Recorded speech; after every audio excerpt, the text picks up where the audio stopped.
নওপাড়া কেন্দ্রীয় জামে মসজিদ ও কবরস্থানের জমি সংক্রান্ত বিষয় নিয়ে গত 21শে মার্চ রোজ শুক্রবার প্রকাশ্যে দিবালোকে নির্মম ও নৃশংসভাবে আমার বড় ভাই নজিমউদ্দিন নজুকে হত্যা করা হয়। সেই হত্যার প্রতিবাদে এলাকার সর্বস্তরের নারী, পুরুষ, শিশু, বৃদ্ধ জনসাধারণের উদ্যোগে আজকের বিশাল মানববন্ধন কর্মসূচিতে আপনারা আপনাদের মূল্যবান সময়, কাজকর্ম, দোকানপাট রেখে আপনারা অংশগ্রহণ করেছেন। আমরা সাংবাদিক ভাই সহ আপনাদের সকলের কাছে আমরা কৃতজ্ঞ। সেই সাথে আজকের এই মানববন্ধন কর্মসূচি থেকে যে মূল বিষয়টা, এই মসজিদ এবং কবরস্থানের জমি সংক্রান্ত বিষয় নিয়ে দীর্ঘদিন যাবৎ একের পর এক আমাদের উপর অন্যায়ভাবে হয়রানিমূলক বিভিন্ন সময় বিভিন্ন ভাবে মামলা দিয়ে আমাদেরকে হয়রানি করা হচ্ছিল। যেই মামলার হাত থেকে মসজিদের ইমাম, মুয়াজ্জিন, খাদেম, আমাদের গ্রামের নেতৃস্থানীয় যে সমস্ত বড় ভাইয়েরা আছেন, এমন কোন ব্যক্তি নাই। এক একটা মামলায় 5 জন, পরের দায় 10 জন, পরের দায় 13 জন, এইভাবে অসংখ্য মামলা তারা আমাদের উপর দিতে থাকে।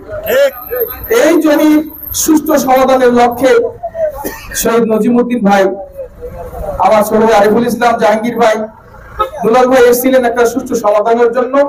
ওই সমাধানের জন্য আসার পর তাকে অতর্কিত ভাবে হামলা করে তাৎক্ষণিক ওই জায়গায় শহীদ নজিমউদ্দিন ভাই শাহাদাত বরণ করেন। আমার ছোট ভাই আরিফুল ইসলাম, তারপরে জাহাঙ্গীর ভাই, তাদেরকে আমরা প্রথমে স্থানীয় হাসপাতালে নেই, সেখান থেকে নাটোরে নেই, নাটোর থেকে রাজশাহীতে দীর্ঘদিন চিকিৎসার পর আপনাদের দোয়ায় কিছুটা সুস্থ এখনো। তাদের জন্য আমরা অবশ্যই দোয়া করব এবং শহীদ নজিমউদ্দিন ভাইয়ের জন্য আমরা দোয়া করতে থাকবো। আর আমাদের যে মূল দাবি, আর কখনো যেন এই ধরনের হত্যাকাণ্ড এলাকায় না ঘটে, এলাকার শান্তি শৃঙ্খলা বজায় থাকে। সেই সাথে আমাদের দাবি হলো অনতি বিলম্বে হত্যাকারীদেরকে গ্রেফতার এবং সর্বোচ্চ শাস্তি, মৃত্যুদণ্ড কার্যকর করতে হবে। মসজিদ কবরস্থানের জমি সংক্রান্ত যে সমস্যা, যেটা নিয়ে আমরা দীর্ঘদিন যাবৎ আমরা বিভিন্ন হয়রানিমূলক মামলায় আমরা ধৃত আছি তাদের কাছে, এবং আমার এক ভাইকে হত্যা করা হয়েছে, 2 ভাইকে জখম করা হয়েছে। যার যে বিষয় নিয়ে সৃষ্ট সমস্যা, সেই সৃষ্ট সমস্যা মসজিদ ও কবরস্থানের জমির বিষয়টা অতি দ্রুত আমরা সমাধান চাই। প্রশাসনের দৃষ্টি আকর্ষণ করছি, এলাকার গণ্যমান্য লোকদের দৃষ্টি আকর্ষণ করছি।